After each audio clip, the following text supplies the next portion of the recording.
नमस्कार दोस्तों, मेरे YouTube चैनल पर आपका स्वागत है। तो आज हम जानेंगे रावण जन्म का क्या है रहस्य।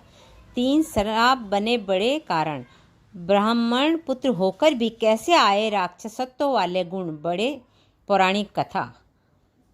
महर्षि विश्वा से विवाह के बाद केकसी ने विभत्स राक्षस रूपी पुत्र को जन्म दिया, जिसके 10 सिर थे। उसके शरीर का रंग काला और आकार पहाड़ के समान था। महर्षि विश्वा ने सबसे बड़े पुत्र का नाम दशग्रीव रखा, जो बाद में रावण के नाम से तीनों लोक में जाना गया। रामायण का जिक्र हो तो भगवान राम के अलावा रावण का नाम भी याद आता है। रावण लंका का राजा था और युद्ध में श्री राम ने उसका वध कर दिया था। लंकापति रावण महाज्ञानी पंडित था। रावण के अंदर सत्व, रज और तम तीनों ही गुण विद्वान थे। उसमें तमोगुण सबसे अधिक और सत्वगुण सबसे कम था। वाल्मीकि रामायण के अनुसार रावण पुलस्त्य मुनि के पुत्र महर्षि विश्वा और राक्षसी केकसी का पुत्र था। ऐसा माना जाता है कि उसका जन्म 3 श्राप के कारण हुआ था।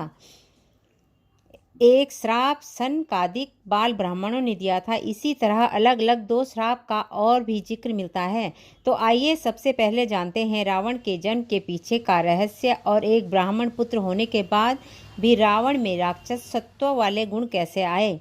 वाल्मीकि रामायण के अनुसार पौराणिक काल में माली, सुमाली और मलवेन नाम के 3 क्रूर दैत्य भाई हुआ करते थे। इन तीनों ने ब्रह्मा जी की घोर तपस्या की, जिससे प्रसन्न होकर ब्रह्मा जी ने उन्हें बलशाली होने का वरदान दिया।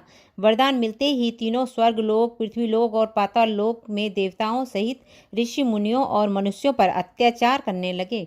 इनका अत्याचार जब काफ़ी बढ़ गया, तब ऋषि मुनि और देवतागण भगवान विष्णु के पास गए और उनसे तीनों दैत्यों भाइयों का अत्याचार की व्यथा सुनाई। इस पर भगवान विष्णु ने कहा, मैं इन दुष्ट राक्षसों का अवश्य विनाश करूंगा।